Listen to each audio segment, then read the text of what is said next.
Hay un hábito que te está robando dinero en este momento. No es el café de la mañana. No es la suscripción que olvidaste cancelar. No es el capricho del fin de semana. Es algo mucho más profundo, mucho más silencioso y por eso mismo mucho más peligroso. Es un hábito que vive dentro de tu mente, que se disfrazó de normalidad hace tanto tiempo que ya no lo ves. Y mientras tú no lo ves, él trabaja sin descanso todos los días, vaciando poco a poco lo que construyes con tanto esfuerzo. Yo lo descubrí tarde.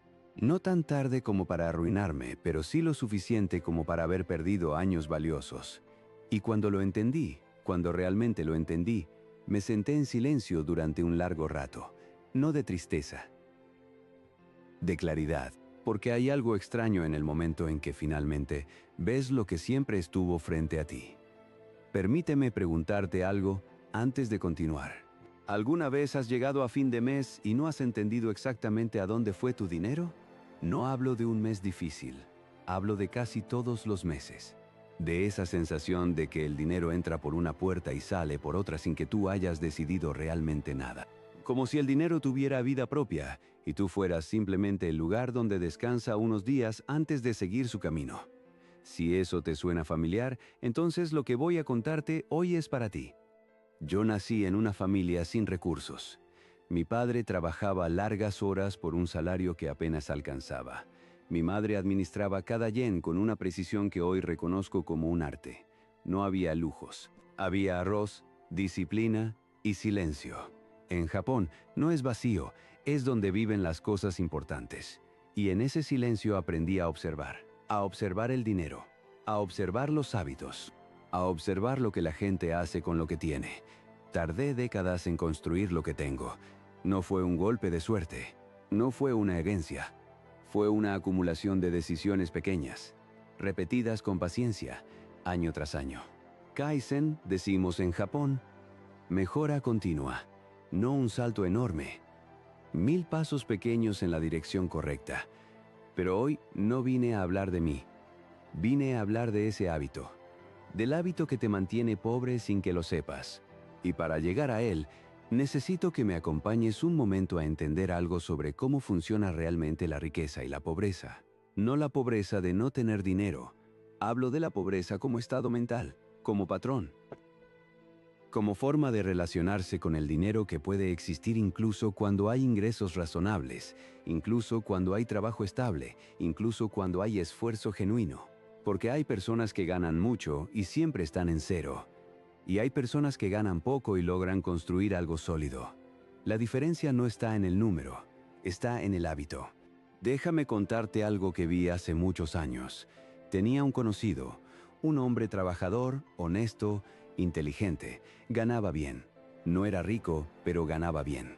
Y sin embargo, siempre estaba justo, siempre al límite, siempre con una deuda pequeña aquí, un compromiso allá, una emergencia que nunca terminaba de resolverse. Lo veía y me preguntaba cómo era posible. Con lo que ganaba debería tener cierta tranquilidad, pero no la tenía.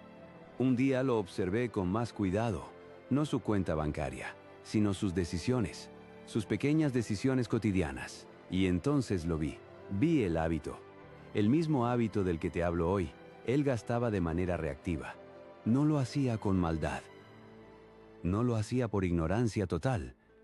Lo hacía porque así funciona la mente humana cuando no ha sido entrenada para otra cosa. Cuando algo le generaba emoción, compraba. Cuando algo le generaba estrés, gastaba para aliviar ese estrés. Cuando algo le generaba entusiasmo, invertía sin pensar. Cuando algo le generaba miedo, tomaba decisiones financieras desde ese miedo. Sus emociones manejaban su dinero, no él. Y eso, ese patrón exacto, es el hábito que te mantiene pobre sin que lo sepas. Déjame explicarte por qué esto es tan devastador y por qué tan pocas personas lo identifican. El problema con los hábitos emocionales con el dinero es que se sienten completamente racionales en el momento. Cuando compras algo para sentirte mejor después de un día difícil, no sientes que estás siendo irracional. Sientes que te lo mereces. Cuando gastas en algo porque todos a tu alrededor lo tienen, no sientes que estás cediendo a la presión social. Sientes que estás siendo razonable. Cuando evitas revisar tus cuentas porque te genera ansiedad, no sientes que estás huyendo de la realidad. Sientes que simplemente no es el momento. Todo se siente justificado. Todo tiene una explicación. Y esa es exactamente la razón por la que el hábito sobrevive durante años, décadas, a veces toda una vida. En Japón hay un concepto que me gusta mucho. Se llama ma. Es difícil de traducir exactamente, pero en esencia habla del espacio entre las cosas, la pausa, el intervalo. En música, ma es el silencio entre las notas. En arquitectura es el espacio vacío que da sentido a lo que lo rodea. En la vida cotidiana, ma es ese momento antes de actuar, ese instante de conciencia entre el impulso y la decisión. La mayoría de las personas que luchan con el dinero no tienen ma en sus finanzas. No hay pausa entre el deseo y el gasto, no hay espacio entre la emoción y la decisión. La emoción llega y el dinero se mueve casi de inmediato. Y el dinero que se mueve por emoción raramente se mueve en la dirección correcta. Ahora bien, quiero ser preciso aquí, porque esto no es un sermón sobre no gastar. No soy de esos. Gastar está bien. Disfrutar está bien. El dinero existe para usarse. Pero hay una diferencia enorme entre gastar con conciencia y gastar con reactividad. Y esa diferencia, multiplicada por 30 años de decisiones, puede significar la diferencia entre llegar a los 70 con tranquilidad o llegar a los 70 con miedo. Y el miedo en la vejez, eso sí es una pobreza real.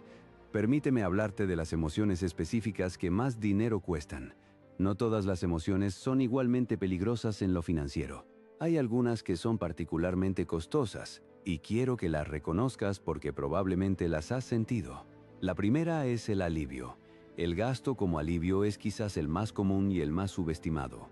Tuviste una semana difícil, hay tensión en casa, el trabajo está complicado. Y entonces aparece algo, una compra, una salida, un capricho, y sientes que mereces ese alivio. Y no me malentiendas, a veces lo mereces.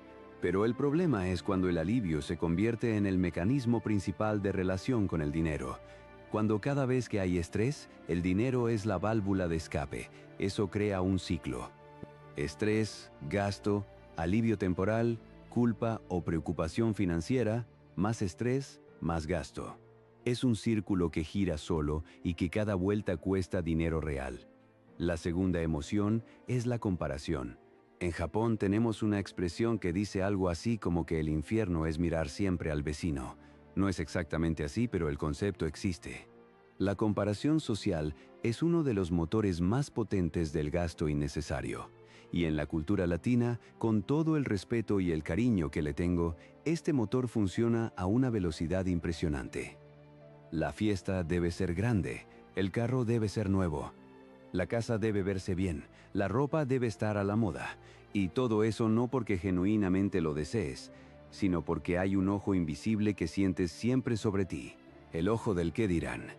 Ese ojo ha costado fortunas enteras. Yo viví casi toda mi vida sin que nadie supiera lo que tenía. No por vergüenza, por inteligencia. El dinero que no se muestra no tiene que defenderse.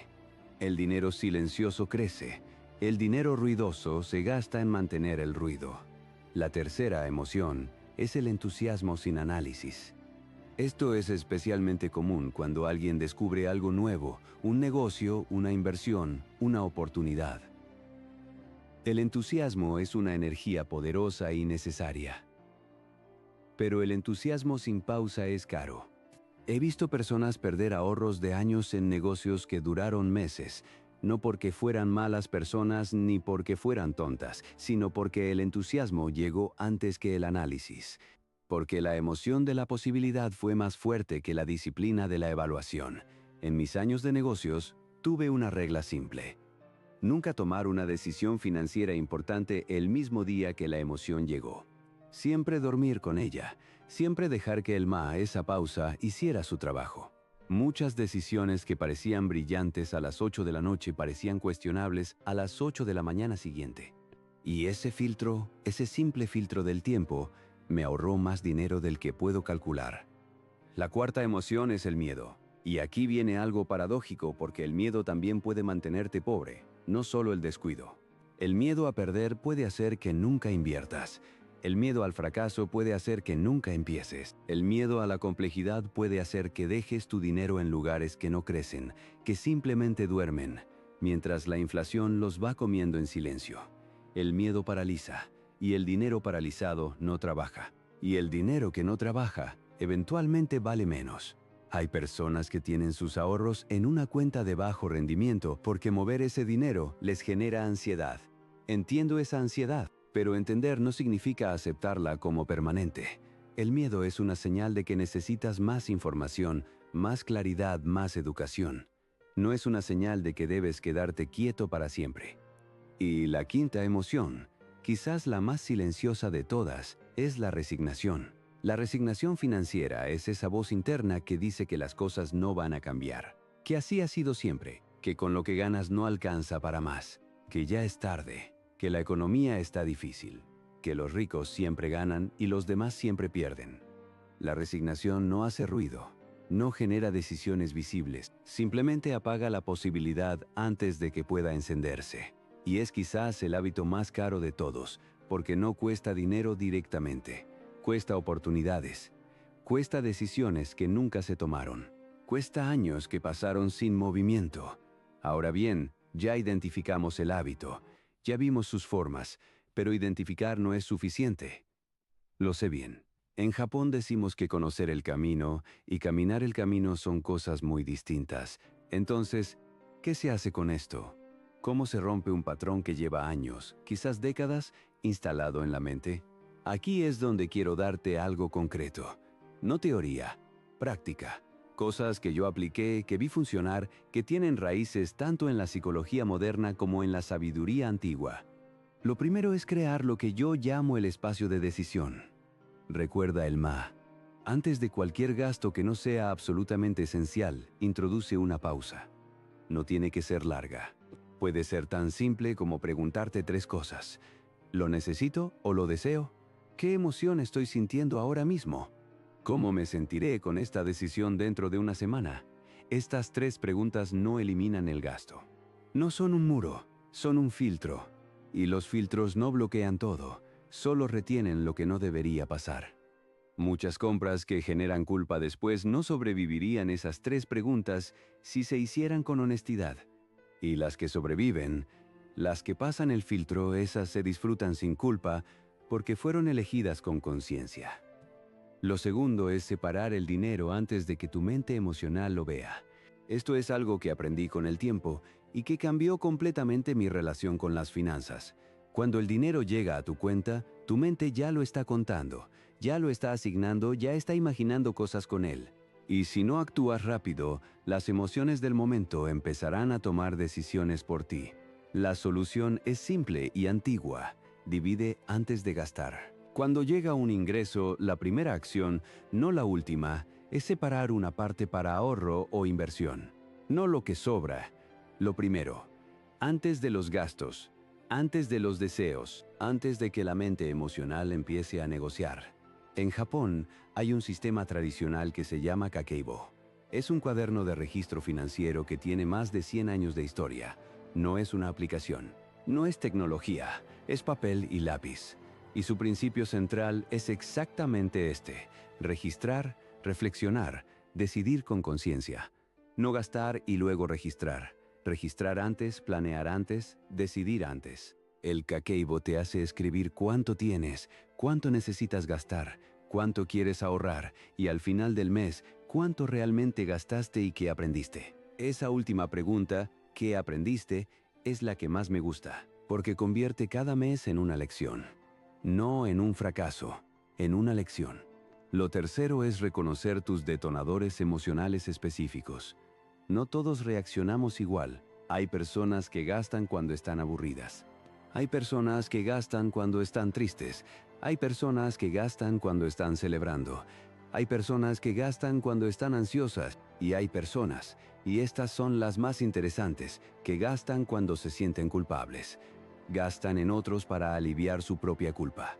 Gastan en sus hijos, en su pareja, en sus amigos, como forma de compensar algo que sienten que deben. Ese último patrón es particularmente común y particularmente costoso porque viene disfrazado de generosidad. Y la generosidad es hermosa, pero la generosidad que nace del miedo o de la culpa no es realmente generosidad, es una transacción emocional. Y las transacciones emocionales tienen un precio financiero real. ¿Cuál es tu detonador? ¿Qué emoción específica, cuando llega, te hace más vulnerable a gastar sin pensar? Identifícala, nómbrala, escríbela si es necesario, porque lo que no tiene nombre no puede ser manejado. Lo cuarto es construir lo que yo llamo una identidad financiera. Esto puede sonar abstracto, pero es profundamente práctico. La identidad es más poderosa que la disciplina. La disciplina requiere esfuerzo constante. La identidad simplemente es. Cuando alguien se identifica como una persona que no fuma, no necesita disciplina para rechazar un cigarrillo. Simplemente no fuma porque no es fumador. De la misma manera, cuando construyes una identidad de alguien que toma decisiones financieras con calma y conciencia, esa identidad empieza a filtrar automáticamente muchas de las decisiones impulsivas. No porque te fuerces, sino porque simplemente no coincide con quién eres. ¿Cómo se construye esa identidad? Con acciones pequeñas y consistentes. Cada vez que introduces la pausa antes de gastar, estás construyendo esa identidad. Cada vez que separas el ahorro primero, estás construyendo esa identidad. Cada vez que dices no a algo que no necesitas, no con sacrificio sino con claridad, estás construyendo esa identidad. Kaizen, mejora continua, paso a paso. Y lo quinto, que puede ser el más difícil para muchas personas, es aprender a tolerar la incomodidad sin gastar. Esto es algo que en la cultura del consumo moderno se ha perdido casi completamente. La incomodidad emocional, el aburrimiento, la tristeza, la ansiedad, la frustración, todas esas sensaciones tienen hoy un antídoto comercial disponible en segundos. Compra esto y te sentirás mejor. Gasta en aquello y aliviarás eso. Consume lo otro y la incomodidad desaparecerá. Pero la incomodidad no desaparece, solo se pospone. Y cada vez que la posponemos con una compra, le enseñamos a nuestra mente que el dinero es la respuesta a los problemas emocionales, y esa lección, repetida miles de veces, se convierte en un hábito profundo y costoso. Aprender a sentarse con la incomodidad, a dejarla pasar sin actuar sobre ella de manera financiera, es una habilidad. Como cualquier habilidad, se entrena, y cuando se entrena, cambia todo. Hay una práctica en el budismo zen que se llama simplemente sentarse. Zazen. No hay objetivo. No hay producto. Solo sentarse, respirar, observar lo que surge en la mente sin reaccionar. No es una práctica financiera, pero sus beneficios financieros son reales, porque quien aprende a no reaccionar a sus pensamientos durante 20 minutos de meditación, también aprende, gradualmente, a no reaccionar a sus impulsos de compra. La mente que se calma en el silencio también se calma frente al escaparate. Ahora quiero hablarte de algo que rara vez se menciona en las conversaciones sobre dinero, y es el costo invisible de la inestabilidad financiera en la salud y en las relaciones. Cuando el dinero es una fuente constante de ansiedad, esa ansiedad no se queda encerrada en las finanzas, se derrama en el sueño, que se vuelve difícil o inquieto. Se derrama en las relaciones, donde el dinero se convierte en un tema tenso, en una fuente de conflictos, en un silencio incómodo. Se derrama en la salud porque el estrés crónico tiene consecuencias físicas reales, documentadas, medibles. He conocido personas que pagaron más en problemas de salud relacionados con el estrés financiero de lo que habrían pagado si hubieran resuelto sus finanzas a tiempo. El cuerpo lleva la cuenta de lo que la mente no quiere ver. Y en las relaciones, el dinero es uno de los temas que más conflictos genera, no solo entre parejas, sino entre familias enteras. He visto herencias destruir familias. He visto deudas separar amigos de décadas. He visto el dinero, o mejor dicho, la mala relación con el dinero, convertirse en veneno lento dentro de vínculos que de otra manera habrían sido sanos y duraderos. La estabilidad financiera no es solo un número en una cuenta. Es un estado que permite que las relaciones respiren, que la salud tenga espacio, que la vida tenga calidad más allá de lo material. Y aquí quiero introducir un concepto japonés que me parece fundamental para entender la relación sana con el dinero. Es el concepto de Mai, que en artes marciales describe la distancia correcta entre dos personas. No demasiado cerca, no demasiado lejos. La distancia que permite tanto la conexión como la independencia. La distancia que da poder sin crear vulnerabilidad. Creo que la relación ideal con el dinero es exactamente eso. Un MAI. Ni demasiado cerca, donde el dinero se convierte en obsesión, en identidad, en el único criterio de valor. Ni demasiado lejos, donde el dinero se ignora, se evita, se delega a la suerte o a la emoción del momento. La distancia correcta. Atención sin apego. Cuidado sin esclavitud. El dinero es una herramienta. Las herramientas bien mantenidas funcionan bien. Las herramientas ignoradas se oxidan. Las herramientas que se convierten en el centro de tu vida te controlan en lugar de servirte. Déjame hablarte ahora de algo que tiene que ver específicamente con las personas de nuestra generación, los que llegamos a los 50, 60, 70 años con una historia de trabajo largo, de esfuerzo genuino y a veces con la sensación de que el resultado no refleja ese esfuerzo. Esa sensación es real y es válida, pero también puede ser una trampa. Cuando alguien lleva décadas trabajando duro y no ha acumulado lo que esperaba, hay dos respuestas posibles. Una es la resignación que mencioné antes. La otra es la búsqueda desesperada de una solución rápida. Y la búsqueda desesperada de soluciones rápidas es exactamente donde más dinero se pierde en esta etapa de la vida. Lo he visto demasiadas veces.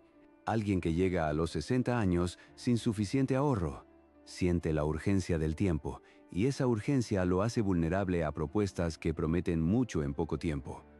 Inversiones que garantizan rendimientos imposibles. Negocios que solo necesitan un capital inicial y luego trabajan solos. Esquemas que suenan complicados, pero que alguien de confianza te explica con una sonrisa. La urgencia es el enemigo del análisis, y los que venden falsas soluciones lo saben perfectamente. Por eso buscan a las personas que tienen prisa. Por eso sus propuestas siempre tienen una fecha límite, una oportunidad única, una ventana que se cierra pronto. El tiempo es un recurso escaso cuando tienes 60 años. Eso es verdad. Pero la respuesta a esa escasez no es tomar más riesgos, es tomar mejores decisiones, más claras, más informadas, más serenas. Una pequeña cantidad invertida con consistencia y paciencia durante 10 años sigue siendo poderosa. No tan poderosa como si hubiera empezado a los 30, eso también es verdad. Pero el árbol que se planta hoy dará sombra. No mañana, pero dará sombra. En Japón tenemos un proverbio que dice que el mejor momento para plantar un árbol fue hace 20 años. El segundo mejor momento es hoy. No es original de Japón, lo sé, pero lo hemos vivido bien. Y aquí quiero ser honesto sobre algo que pocas personas dicen con claridad. No todo se puede recuperar. Si tienes 65 años y nunca ahorraste, no vas a tener la misma situación que alguien que ahorró desde los 30. Esa es la realidad. Decirte lo contrario sería mentirte. Y el respeto que te tengo no me permite mentirte. Pero lo que sí puedo decirte es esto. La tranquilidad financiera no requiere millones. Requiere orden. Requiere claridad.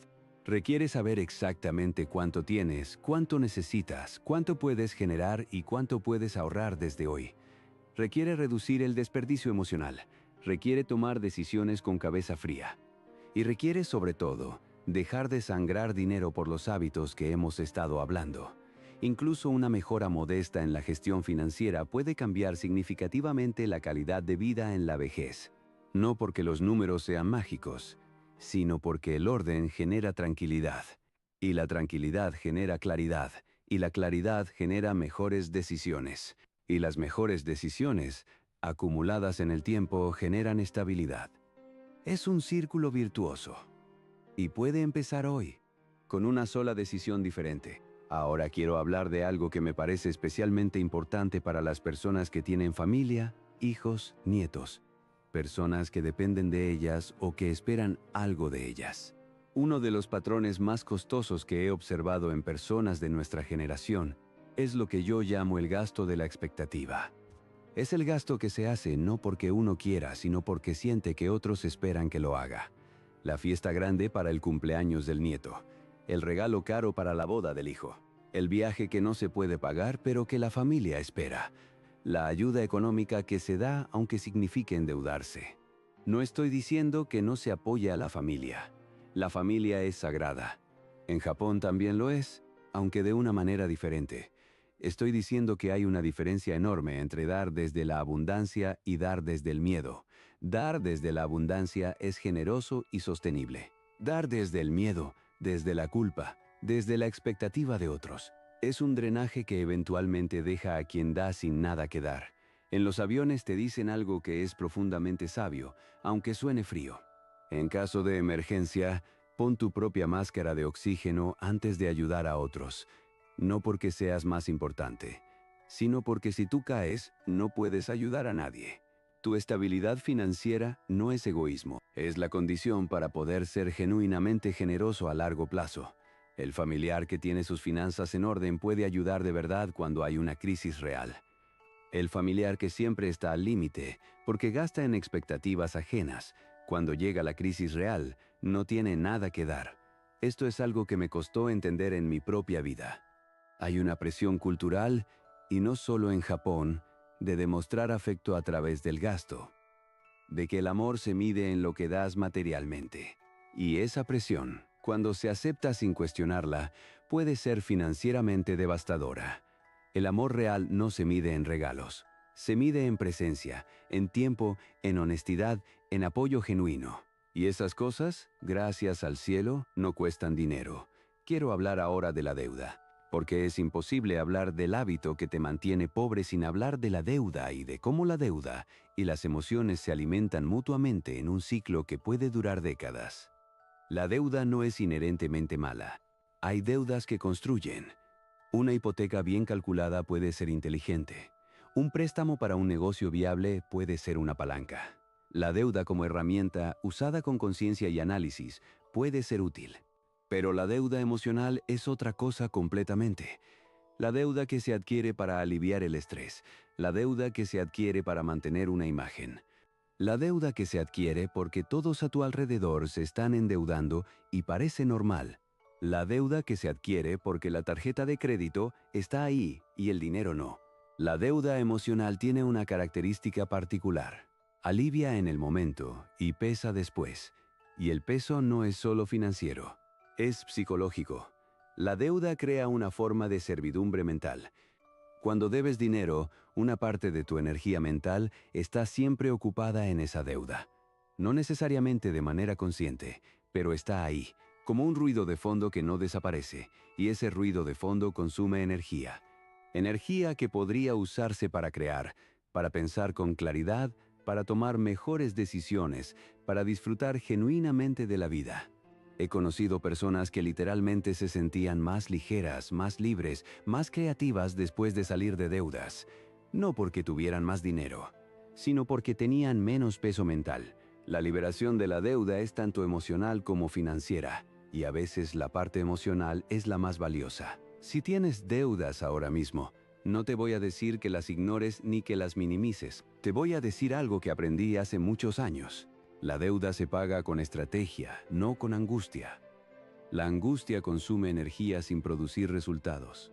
La estrategia produce resultados con la misma energía que la angustia, pero dirigida de manera inteligente. Una estrategia simple. Lista todas tus deudas. No de manera emocional, sino clínica. ¿Cuánto debes? ¿A qué tasa de interés? ¿Cuál es el mínimo mensual? Luego identifica cuál tiene la tasa más alta. Esa es tu prioridad. Paga el mínimo en todas las demás y concentra todo lo que puedas en esa. Cuando la terminas, ese dinero que liberaste lo diriges a la siguiente. Es lo que se conoce como el método avalancha. No es emocionante, no es dramático, pero funciona. Y funciona mejor que el caos emocional de sentirse abrumado por todas las deudas al mismo tiempo. El orden en el caos. Eso es lo que busca la mente japonesa. No eliminar el problema de golpe, sino encontrar el orden dentro de él para avanzar paso a paso. Hablemos ahora de algo que me parece fundamental y que raramente se discute en las conversaciones sobre dinero entre personas de nuestra generación. Hablemos del propósito del dinero, no de cuánto tener, no de cómo ganarlo, del para qué. Hay una diferencia enorme entre acumular dinero por miedo y construir riqueza con propósito. El primero es defensivo, el segundo es creativo. El primero nace de la escasez, el segundo nace de la visión. Yo pasé años construyendo riqueza desde el miedo. El miedo a volver a la pobreza de mi infancia. El miedo a no tener suficiente. El miedo a depender de otros en la vejez. Y ese miedo fue un motor poderoso, no lo niego. Pero también fue un motor que generó tensión, que limitó el disfrute, que a veces me hizo acumular sin saber bien para qué. Fue solo cuando pude responder honestamente la pregunta del para qué que mi relación con el dinero cambió de verdad. No quería dinero por dinero. Quería la libertad que el dinero puede dar. La libertad de elegir cómo pasar el tiempo. La libertad de no depender de nadie para vivir con dignidad. La libertad de poder ayudar a quienes quiero sin comprometer mi propio equilibrio. Cuando el propósito es claro, las decisiones financieras se alinean solas. No perfectamente, no siempre, pero con mucha más facilidad que cuando el propósito es vago o inexistente. ¿Cuál es tu propósito con el dinero? No el propósito que crees que debes tener, el real, el tuyo, el que surge cuando te sientas en silencio y te preguntas qué quieres que el dinero haga en tu vida. Puede ser seguridad, puede ser libertad, puede ser dejar algo a tus hijos, puede ser viajar, puede ser simplemente no tener que preocuparte. Cualquier propósito genuino es válido. Lo que no funciona es no tener ninguno, porque sin propósito el dinero simplemente va a donde lo lleva la emoción del momento. Y aquí conectamos con el Ikigai. Ese concepto japonés que tanto se ha popularizado en el mundo y que, debo decirlo, a veces se simplifica demasiado. El Ikigai no es solo encontrar tu pasión. Es encontrar la intersección entre lo que amas, lo que haces bien, lo que el mundo necesita y lo que puede sostenerte económicamente. Esa última parte, lo que puede sostenerte económicamente, es fundamental y frecuentemente ignorada cuando se habla de Ikigai en Occidente. No basta con amar lo que haces, no basta con ser bueno en ello. No basta con que el mundo lo necesite. Si no genera recursos suficientes para vivir con dignidad, el Ikigai se convierte en una fuente de frustración en lugar de satisfacción. La sabiduría japonesa no separa el propósito de la sostenibilidad. Los dos van juntos. El propósito sin sostenibilidad es un sueño hermoso pero frágil. La sostenibilidad sin propósito es una prisión cómoda. Los dos juntos son libertad real. Quiero ahora hablar de algo que tiene que ver específicamente con el ahorro y con por qué tanta gente que quiere ahorrar no lo logra de manera consistente. El problema con el ahorro no es matemático, es psicológico. La mayoría de las personas sabe que debería ahorrar. La mayoría de las personas quiere ahorrar, pero el ahorro compite con el presente, y el presente siempre gana cuando las emociones están en control. El cerebro humano está diseñado para valorar el presente más que el futuro. Es una característica evolutiva. Nuestros ancestros necesitaban actuar en el presente para sobrevivir. El futuro era incierto.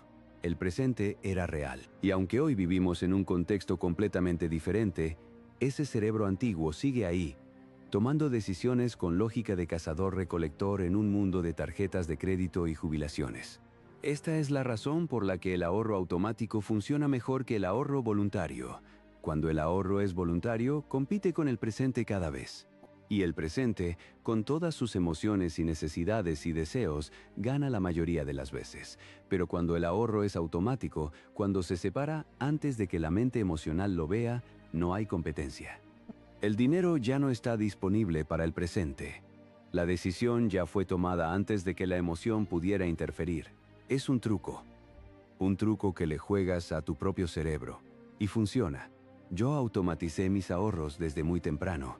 No porque fuera especialmente disciplinado, sino porque sabía que si dejaba esa decisión al momento, la emoción del momento siempre tendría buenos argumentos para no ahorrar hoy. Siempre hay una razón para no ahorrar hoy. Siempre hay algo más urgente, más necesario, más presente. La única manera de ganarle a esa lógica es sacar la decisión del momento presente y convertirla en una estructura que funciona sola. Hay otro aspecto del ahorro que quiero mencionar y es la diferencia entre ahorrar para acumular y ahorrar para invertir. El ahorro puro, el dinero guardado que no trabaja, tiene un valor limitado. Protege contra emergencias, da tranquilidad, pero no construye riqueza por sí solo, especialmente en tiempos de inflación donde el dinero que no crece efectivamente pierde valor. El paso siguiente al ahorro es la inversión. Y aquí muchas personas se frenan, especialmente en nuestra generación, porque la inversión se percibe como algo complicado, riesgoso, reservado para expertos o para gente con mucho dinero. Esa percepción es falsa. O más precisamente, es una verdad a medias que se convirtió en excusa. Invertir no requiere ser experto. Requiere educación básica y paciencia. Las formas más simples de inversión, fondos indexados de bajo costo, instrumentos de renta fija, bienes raíces modestos, han generado riqueza para millones de personas ordinarias que simplemente fueron consistentes y pacientes. La clave no es encontrar la inversión perfecta.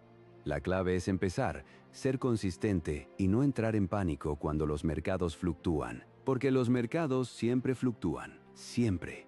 Y las personas que reaccionan emocionalmente a esas fluctuaciones, que venden cuando tienen miedo y compran cuando están entusiasmadas, son las que pierden. Las personas que se mantienen serenas, que entienden que las fluctuaciones son temporales y que el largo plazo premia la paciencia, son las que ganan. Serenidad. Esa palabra que en japonés se acerca a lo que llamamos heihoshin, la mente ordinaria, la mente que no se agita por las circunstancias, la mente que permanece estable tanto en la ganancia como en la pérdida. Esa mente, aplicada a las finanzas, es más valiosa que cualquier estrategia de inversión específica. Hablemos ahora de algo que puede sonar contradictorio viniendo de alguien que habla de ahorro y disciplina. Hablemos del placer y del gasto consciente. Yo no soy asceta. No viví toda mi vida negándome cosas. Eso no es sabiduría. Eso es otra forma de desequilibrio. La sabiduría no está en no gastar, está en gastar bien.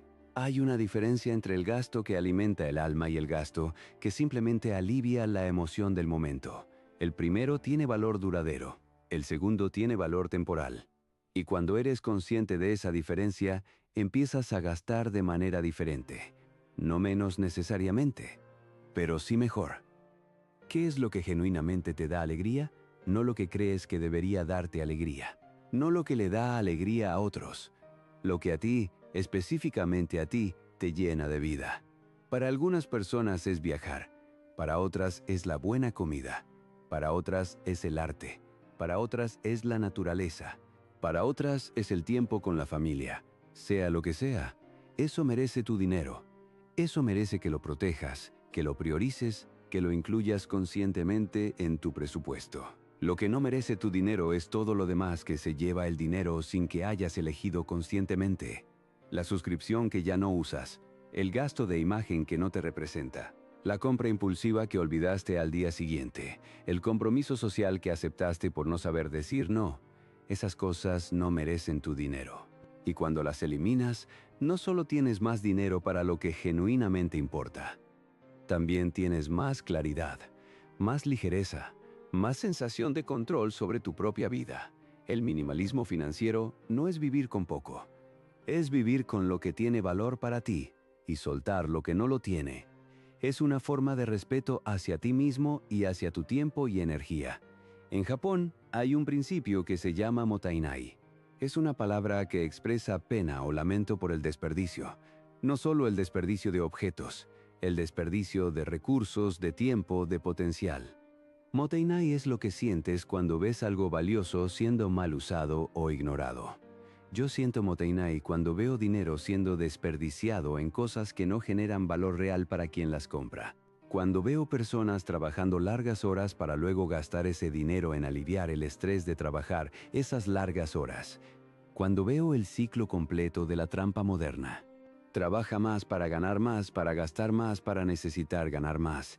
Ese ciclo no es vida, es una rueda, y salir de la rueda requiere exactamente lo que hemos estado hablando. Conciencia, pausa, propósito, identidad, orden. Quiero hablarte ahora de la vejez, no con miedo, con honestidad.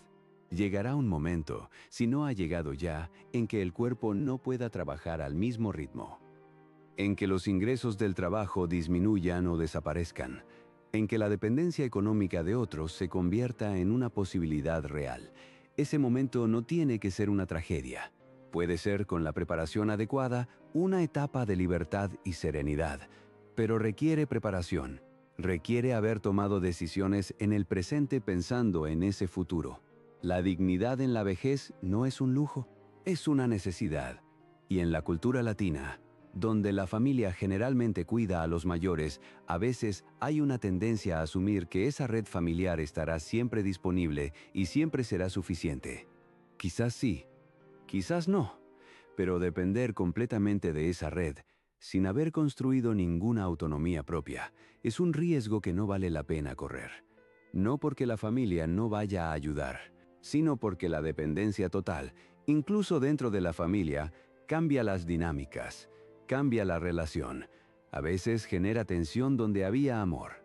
A veces convierte el cuidado en una carga que nadie eligió conscientemente. Y a veces, simplemente, las circunstancias cambian y la red no está disponible cuando más se necesita. La independencia económica, incluso modesta, incluso parcial, preserva la dignidad y preserva las relaciones. Permite que el amor sea amor y no obligación. Permite que la ayuda sea elegida y no forzada. Permite que la vejez sea una etapa de dar, no solo de recibir. Eso es lo que yo quería para mí. Llegar a esta edad con la capacidad de elegir, de dar cuando quiero dar, de apoyar cuando quiero apoyar, de vivir según mis propios términos, no por riqueza ostentosa, por libertad silenciosa. Y esa libertad silenciosa es accesible para más personas de las que creen. No requiere haber sido brillante en los negocios. No requiere haber tenido suerte. Requiere haber tomado decisiones consistentes, con paciencia, con propósito, durante suficiente tiempo. Déjame contarte algo que pocas personas saben sobre cómo se construye la riqueza real. No la riqueza de los titulares, la de los millonarios instantáneos, la de los golpes de suerte. La riqueza real, la que dura, la que da libertad genuina, se construye de una manera que es casi aburrida de describir. Se construye gastando menos de lo que se gana, de manera consistente durante mucho tiempo. Se construye invirtiendo la diferencia en cosas que crecen. Se construye evitando las grandes pérdidas, que generalmente vienen de decisiones emocionales o de confiar demasiado rápido. Se construye siendo paciente cuando el mundo a tu alrededor está impaciente. Y se construye teniendo claro el propósito, de manera que las tentaciones del camino no te desvíen de manera permanente. Eso es todo. No hay secreto más profundo que ese. El secreto está en la consistencia, en la paciencia, en el orden, en la pausa, en el propósito. Lo que hace que parezca difícil no es la estrategia. Es el hábito emocional que hemos estado discutiendo. Ese hábito que convierte cada decisión financiera en una reacción emocional en lugar de una elección consciente. Romper ese hábito es el trabajo real. Y es un trabajo de toda la vida. No se termina, se practica. Hay días en que la emoción gana. Hay días en que la pausa no llega a tiempo. Hay días en que el impulso es más fuerte que la conciencia. Eso es humano. Eso es normal. El objetivo no es la perfección. El objetivo es la tendencia. Que la mayoría de las veces, con el tiempo, las decisiones sean más conscientes que reactivas. Kaizen, no perfección. Mejora continua. Y aquí quiero decirte algo que me parece importante y que espero que te llegue con la honestidad con que lo digo. No importa cuántos años tienes. No importa cuántos errores financieros has cometido. No importa si nunca ahorraste, si te endeudaste más de lo que querías, si tomaste decisiones que hoy lamentas. Eso es pasado. El pasado no se cambia, pero el presente sí se elige. Y el presente que eliges hoy se convierte en el futuro que vivirás mañana. Cada decisión consciente que tomas hoy es un ladrillo, no un castillo, un ladrillo, pero los castillos se construyen de ladrillos. Y el primer ladrillo es el más importante porque es el que demuestra que es posible, el que rompe la inercia, el que le dice a tu mente que el cambio es real y no solo una intención. ¿Cuál es tu primer ladrillo? ¿Qué decisión pequeña, concreta, específica puedes tomar hoy que sea diferente a lo que has hecho hasta ahora? Puede ser tan simple como escribir todos tus gastos del mes que viene. Puede ser automatizar aunque sea una cantidad pequeña de ahorro. Puede ser cancelar una suscripción que no usas. Puede ser la próxima vez que sientas el impulso de comprar algo no esencial. Simplemente esperar 24 horas antes de decidir. Una cosa concreta. Hoy. Porque la transformación financiera no empieza con un plan grandioso. Empieza con una acción pequeña que demuestra que eres capaz de elegir de manera diferente. Quiero hablarte ahora de algo que tiene que ver con la información y con la educación financiera. Porque vivimos en una época en que hay más información disponible que nunca sobre dinero, inversiones, finanzas personales. Y sin embargo, los problemas financieros de las personas no han disminuido. De hecho, en muchos lugares han aumentado. ¿Por qué? Porque el problema no es la falta de información. El problema es el hábito emocional, y la información sola no cambia los hábitos. La información entra por la mente racional. Los hábitos viven en otro lugar, más profundo, más antiguo, más difícil de alcanzar con solo leer o escuchar. Lo que cambia los hábitos es la práctica repetida, la experiencia, la reflexión sobre la experiencia y el ajuste gradual basado en esa reflexión. Por eso el Kakeibo funciona no solo como herramienta de registro, sino como herramienta de reflexión. No es suficiente saber cuánto gastaste. Necesitas preguntarte por qué. ¿Qué sentías? ¿Qué buscabas? ¿Y qué puedes hacer diferente? Esa reflexión, practicada con consistencia, es lo que transforma la información en sabiduría. Y la sabiduría es lo que finalmente cambia los hábitos. Hay un tipo de educación financiera que me preocupa y quiero mencionarlo brevemente. Es la educación financiera que se enfoca exclusivamente en las estrategias y los números, sin tocar la psicología, sin hablar de las emociones, sin abordar los patrones mentales. Esa educación puede ser útil en algunos aspectos, pero es incompleta. Porque puedes conocer todas las estrategias de inversión del mundo y seguir tomando decisiones financieras desde el miedo, desde la comparación, desde el impulso. El conocimiento sin autoconocimiento tiene un límite. El autoconocimiento financiero, saber cómo reaccionas emocionalmente al dinero, qué te hace gastar, qué te hace paralizar, qué emociones mueven tus decisiones. Ese conocimiento es tan valioso como cualquier estrategia, quizás más. Ahora quiero hablarte de algo que tiene que ver con el entorno, porque los hábitos no existen en el vacío, existen en un contexto, y el contexto puede facilitar los buenos hábitos o sabotearlos. ¿Con quién pasas más tiempo? ¿Cuáles son sus hábitos financieros? ¿Son personas que gastan impulsivamente o personas que tienen una relación consciente con el dinero? ¿Son personas que se comparan constantemente o personas que viven según sus propios estándares? No estoy diciendo que cambies de amigos, estoy diciendo que seas consciente de la influencia del entorno. Porque la influencia existe, queramos o no. Los hábitos son contagiosos, los patrones se transmiten. Las normas del grupo se convierten en normas personales sin que nos demos cuenta. Si tu entorno habitual tiene hábitos financieros que no quieres replicar, busca también otros entornos. Libros, comunidades, conversaciones con personas que tienen la relación con el dinero que tú aspiras a tener. No para copiarlas, sino para que sus hábitos también sean parte del contagio. Para que la norma que tu mente percibe como normal se expanda. El entorno diseñado conscientemente es una de las herramientas más poderosas y menos usadas en el cambio de hábitos. Déjame hablarte ahora de algo que me parece hermoso en la filosofía japonesa y que tiene una aplicación directa en las finanzas. Es el concepto de wabi-sabi, la belleza de lo imperfecto, de lo incompleto, de lo transitorio. En las finanzas, el wabi-sabi puede significar esto. Tu situación financiera no tiene que ser perfecta para ser valiosa. Tu progreso no tiene que ser lineal para ser real. Tus errores pasados no te definen ni te condenan. La imperfección es parte del proceso, y hay una cierta gracia en aceptar eso. Muchas personas no empiezan porque esperan poder hacerlo perfectamente. Esperan tener el plan completo, la estrategia ideal, el momento perfecto, y mientras esperan, el tiempo pasa. Y el tiempo, en finanzas, es el recurso más valioso y el más irrecuperable. La imperfección en movimiento es infinitamente más valiosa que la perfección en espera. Empieza con lo que tienes, empieza donde estás, empieza imperfectamente y ajusta en el camino.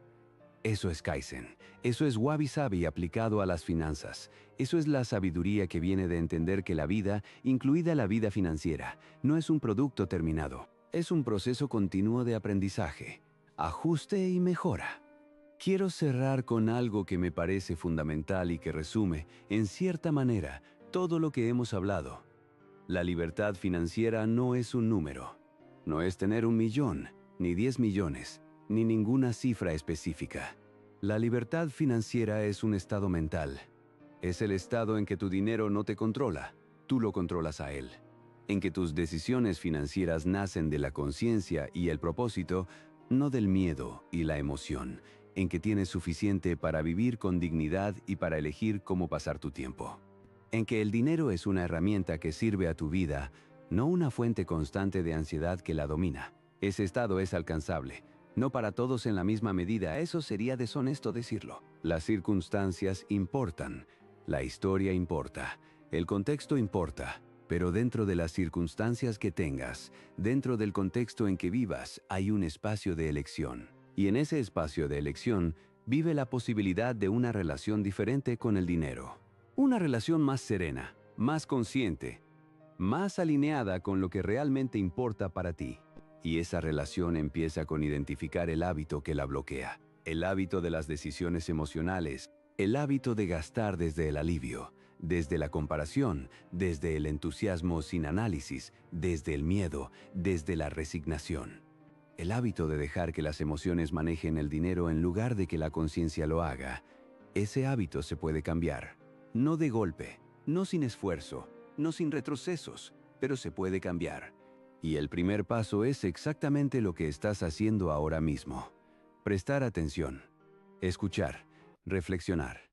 Preguntarte si algo de lo que has escuchado hoy resuena con tu propia experiencia. Si hay algo que reconoces en ti mismo, si hay algo que quieres cambiar.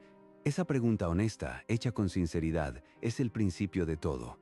En Japón hay un concepto que me gusta mucho para cerrar. Se llama Satori. Es un término budista que describe un momento de iluminación súbita.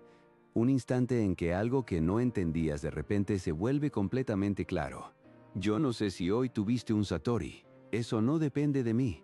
Depende de ti, de tu disposición, de tu momento, de tu historia. Pero sí sé que las condiciones para ese momento de claridad se crean con la escucha, con la reflexión, con la honestidad sobre uno mismo. Y si algo de lo que dijimos hoy creó, aunque sea una pequeña grieta en un patrón que llevabas tiempo repitiendo, eso ya tiene valor. Esa grieta, con el tiempo, puede convertirse en una apertura. Y esa apertura puede convertirse en un camino diferente. El dinero sigue a la disciplina. La disciplina sigue a la conciencia. La conciencia sigue a la pausa. Y la pausa, ese pequeño ma entre el impulso y la acción, está disponible para ti en cada momento. En cada decisión, en cada elección. Úsala. Tu libertad no nace en tus ingresos, nace en tus hábitos. Y tus hábitos nacen en tu mente. Y tu mente, en este preciso momento, tiene la capacidad de elegir diferente. Eso es todo lo que se necesita para empezar. No mañana, no cuando las circunstancias sean mejores, no cuando tengas más información o más tiempo o más energía. Ahora, un ladrillo, una pausa. Una decisión diferente. El árbol de tu estabilidad financiera puede empezar a crecer hoy. Y aunque no veas su sombra mañana, la verás. Con paciencia, la verás. Y cuando la veas, cuando sientas esa tranquilidad que da el orden financiero, esa serenidad de saber que tus decisiones están alineadas con tu propósito, en ese momento entenderás por qué valió la pena cada pequeño paso. Yo lo entendí, y te lo digo desde ese lugar. Vale la pena. Siempre vale la pena.